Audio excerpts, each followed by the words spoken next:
So everybody, you're watching that site visit in the Quentin Tellis case. You remember in most of those trials that we've been covering here on the network, the jury, the prosecution team, the defense team, they go to visit the site where the crime was committed. And in this case, this really horrific burning death, it's a lot to look at in that crime scene and imagine what happened. Again, we are replaying clips, that whole trial, the Quentin Tellis trial, because we believe in 2018, Mr. Tellis will be retried in connection with the death of 19-year-old Jessica Chambers.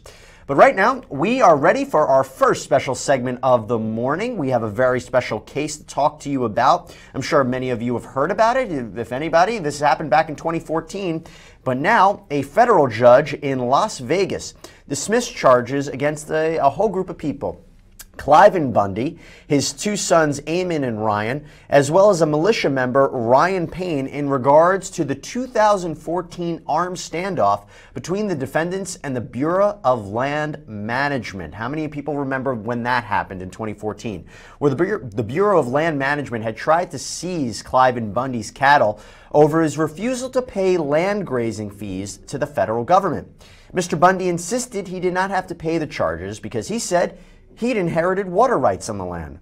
Well, this led to an armed standoff at Bundy's ranch near Bunkerville, Nevada, which resulted in the federal agents backing away after hundreds of Bundy supporters, some of them armed, rallied to the family's defense. Now it becomes a question, why were the charges dropped? Well, joining me in studio right now is criminal defense attorney Yosha Gunasekera. Yosha, good to see you. It's good to see you too. So why were the charges dropped here? Seems like a pretty serious what they were up to. An armed standoff with the federal government, and they're off the hook now? I know, they're all off the hook. This was the last case really against the Bundy family, and it's because the prosecution withheld a lot of different evidence. They withheld evidence about government snipers being on the land, about video surveillance. They withheld a lot of information. And so the judge found that withholding to be so egregious that she said that there's not going to be another trial. So the first trial resulted in a mistrial, and she said there's not going to be another trial because the prosecutors just behaved so unfairly. Let me get this straight. This information that the prosecution withheld from the defense, this would have helped the defense's case? So you talk about government snipers, surveillance, threat assessment reports indicating that the Bundys were not dangerous, internal reports about misconduct involving the Bureau of Land Management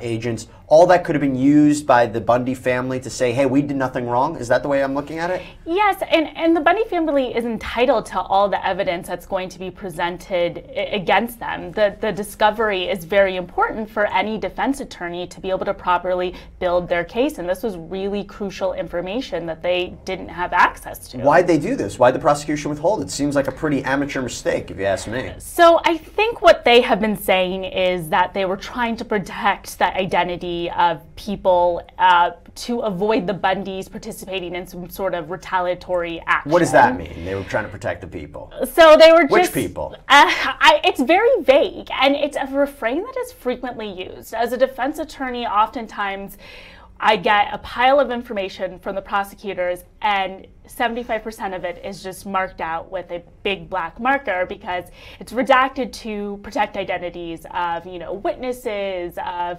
people who might turn. And so it happens all the time, but in this case, it's really surprising that the judge would rule it so egregious that she wouldn't allow a retrial. It seems like a lot of people are happy about this result. I mean, they had hundreds of armed supporters coming in there. How did this turn into such an armed standoff? Was it just the idea that we're going to take an action against the government right now? Don't tell us anything about our land. And this victory for the Bundy family, aren't people in, like, I should use a better word, but in arms about it? Yeah, I think it's always been a standoff from day one. They believe that they don't have jurisdiction from the government. And this is also... Is that true?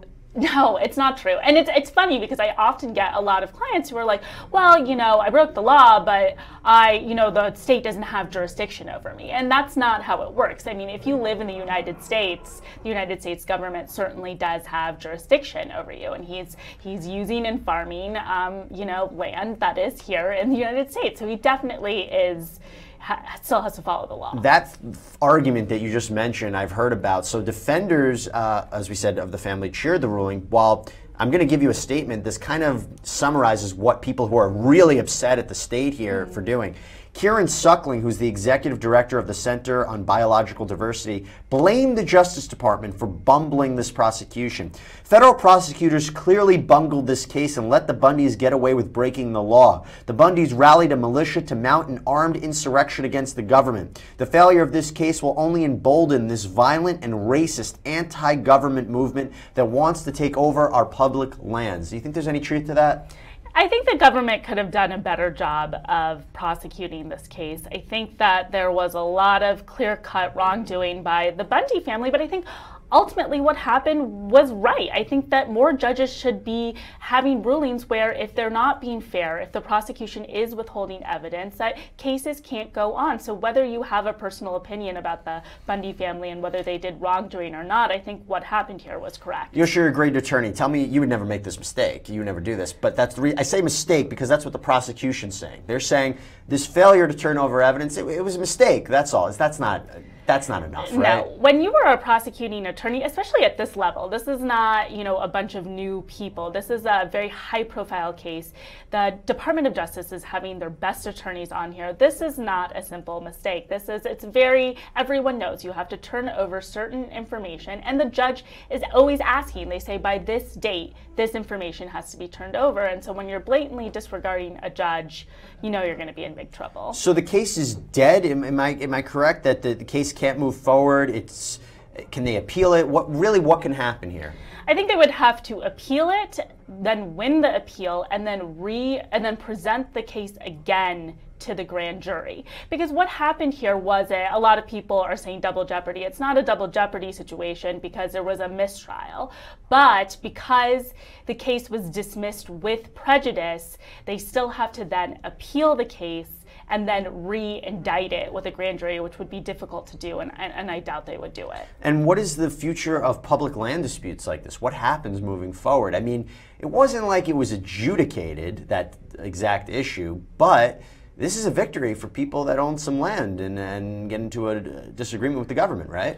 So you're right. There was no adjudication. So there's no precedent in the law right now. But I think it does send a message that you can participate in these kind of activities, and the Department of Justice will try to prosecute you, but won't succeed. And correct me if I'm wrong, this isn't the end for the federal agents. Don't they face some sort of misconduct claims?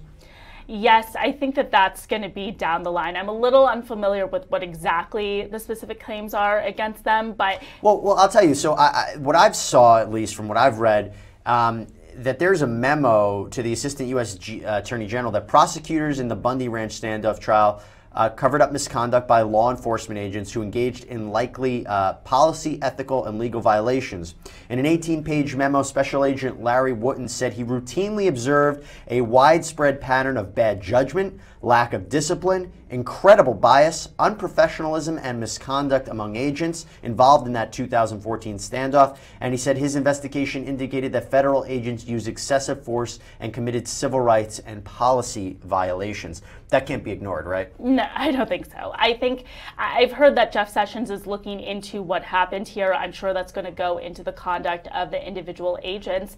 And the Bundy family might be able to sue either civilly or criminally, depending on what the exact specific charges are. So it's probably not going to end. That's interesting. So they finally get off the hook, and now they might take the court into their own. They might go on the offensive, because it shouldn't be an armed standoff between the government. This isn't, I don't even know, this isn't the 17th century. I don't know what's going on here. It's crazy. Yeah, they could even sue the government potentially for malicious prosecution because there was a mistrial and there was no conviction. And can they sort of tailor to the fact that, look, even the prosecution withheld evidence, and they did so according to the judge, that the defense had requested these certain documents, certain evidence, and the prosecution was kind of like, you're asking for things that don't really exist when they actually really did exist. So that's another ground for them to go after the state in a way, right? Oh, definitely. They definitely have several grounds to probably pursue a suit against the government, a suit against the individual agents. So it's not the end. Wow, you can't make this stuff up, can you, No, Yosha? No, it's no, you really, cannot. really interesting to follow. Well, thanks for your insight into that case. Stand by. We have a couple more cases to talk to you about this morning. I want to keep showing you right now the Quentin Tellis case. Again, we are showing you replays from that case. We're showing you the site visit. But do not forget that later on today at 12 p.m. Eastern Standard Time, we are covering our first live trial in 2018. This is the case of Jason King out of California.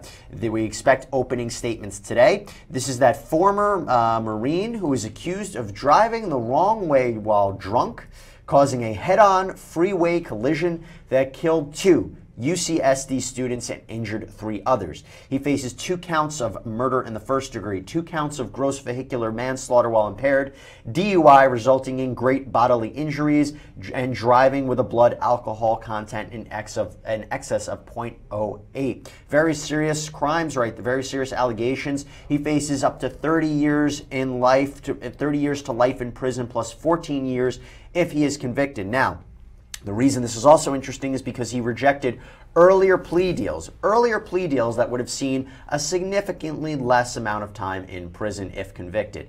And why he rejected that and tried to go with a not guilty plea, we'll have to see when this case begins up later on today. And also we want to preview that there is a case out of Titusville, Florida that is in jury selection right now. It's continuing today. We expect to stream it this week. It's the case of William Woodward out of Titusville, Florida.